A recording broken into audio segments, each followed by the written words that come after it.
दोस्तों, आज हम आप लोगों को पढ़ाते हैं IUPAC नामकरण, जो कि कक्षा 10 में बहुत ही इम्पोर्टेंट। इससे संबंधित जो है एक दो प्रश्न आपको हर परीक्षा में जो है मिल जाते हैं। तो आई का मतलब होता है इंटरनेशनल, यू का मतलब होता है यूनियन, इसी प्रकार पी का मतलब होता है प्योर शुद्ध, ए का मतलब होता है अप्लाइड और सी का मतलब होता है केमिस्ट्री। तो इसमें जो है नामकरण करने के लिए हमें कुछ चीज़ों की आवश्यकता होती है। जैसे हमें पता होना चाहिए कि यदि कार्बन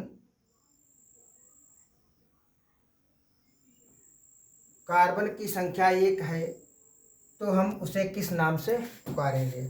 जैसे कि यहाँ पर कार्बन की संख्या 1 है तो हम इसको क्या बोलेंगे, इसको बोलेंगे मेथ। इसी प्रकार यदि कार्बन की संख्या 2 है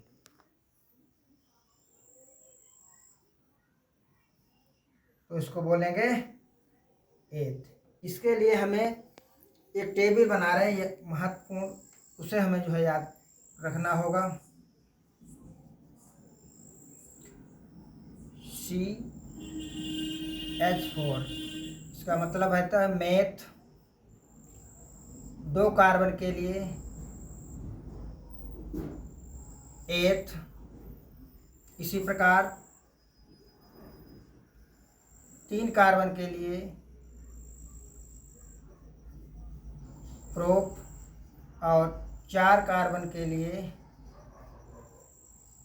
ब्यूट और 5 कार्बन के लिए पेंट, 6 कार्बन के लिए हेक्स, 7 कार्बन के लिए हेप्ट, 8 कार्बन के लिए ऑक्ट, 9 कार्बन के लिए नॉन, और जहाँ कार्बन की संख्या 10 होगी वहाँ के लिए डी। इतना तो हमको पता होना चाहिए। इसके बाद जो है हमें कुछ समूह ग्रुप हैं उनको भी हमें याद रखना होगा। जैसे यदि किसी संरचना में CHO कार्बन के साथ जोड़ा गया है तो उसके लिए हम अल का प्रयोग करते हैं। अल का प्रयोग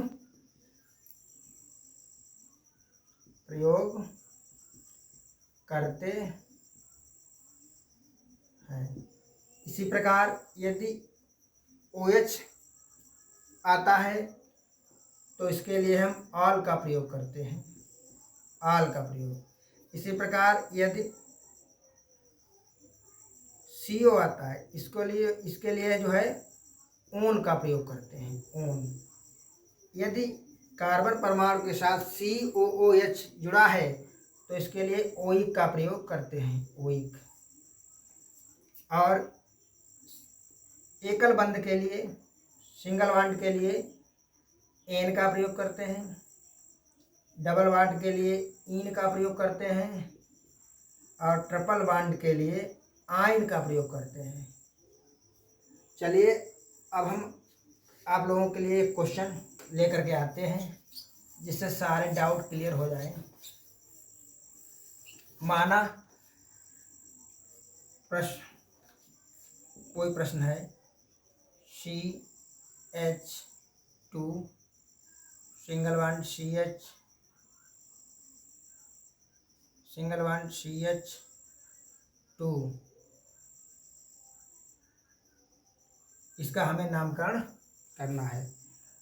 कार्बन की श्रृंखला को हम हमेशा बाएं तरफ से गिनते हैं, 1 2 3।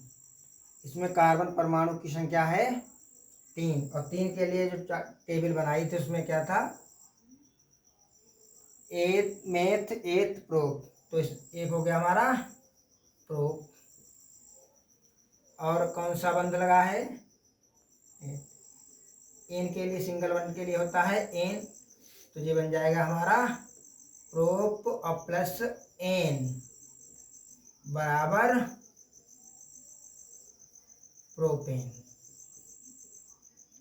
मित्रों इसी प्रकार दूसरा प्रश्न है CH2OH, CH2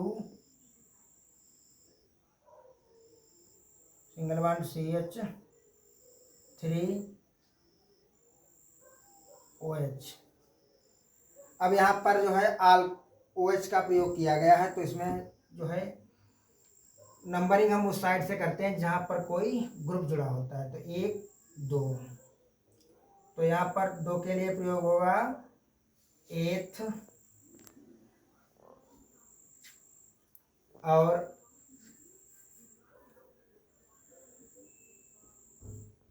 आल के लिए, OH के लिए आल,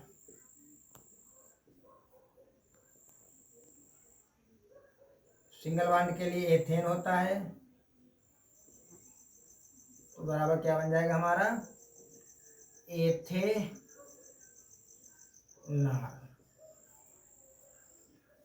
तो बच्चों आप लोगों ने नोट कर ही लिया होगा, तो हम आपको एक प्रश्न देते हैं।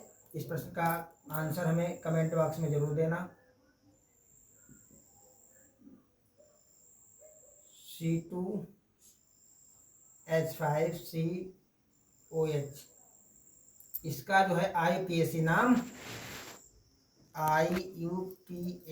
नाम क्या होगा? इसके बाद मिलते हैं हम अगले वीडियो में। धन्यवाद, नमस्कार दोस्तों।